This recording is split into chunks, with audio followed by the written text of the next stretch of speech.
हमने सिर्फ बैंक में पैसा जमा करवाया और हमारा एफडी हमने तोड़वा कर हमारा इंटरेस्ट हमने लिया। तो आज इस वीडियो में हम प्रॉपर आपको जानकारी देने वाले हैं। सबसे पहले देखिए सबसे पहले देखिए आप लोग कि बैंक में जब भी आप लोग अपने पैसे को जमा करवाते हैं, एफडी करवाते हैं, तो बैंक अपने पैसे को क्रिप्टो या stock market, trading, real estate, इसके अंदर अपना पैसा लगाती है। जो भी पैसा हम लोगों ने लगाया 6 महीने, 1 साल, 2 साल, 5 साल तक हमने जो एफडी बैंक से करवाते हैं, जो जितने टाइम की हम लोग एफडी करवाते हैं, तो बैंक उस पूरे को पूरे पैसे को उतने टाइम तक होल्ड करता है और उस पैसे को crypto, stock market, trading, real estate के अंदर पैसा लगाकर और जो हमारा इंटरेस्ट बनता है वो हमें उसके माध्यम से पे करता है। आगे हम बात करते हैं एसआईपी की बात करते हैं। एसआईपी क्या जरूरी है?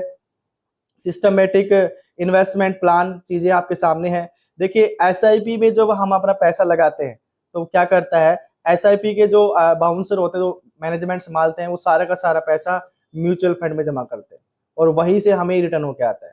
तो आई थिंक सभी को समझ में आया होगा कि एफडी और एसआईपी क्या सिस्टम है, कहाँ से पैसा आता है, एफडी में पैसा कहाँ से कम बैंक हमें देती है और एसआईपी में कहाँ से आता है और एफडी में कहाँ से आता है। और बाकी हम बात करते हैं कि प्राइवेट बैंक और गवर्नमेंट बैंक, दो तरह के बैंक हमारे सामने होते हैं।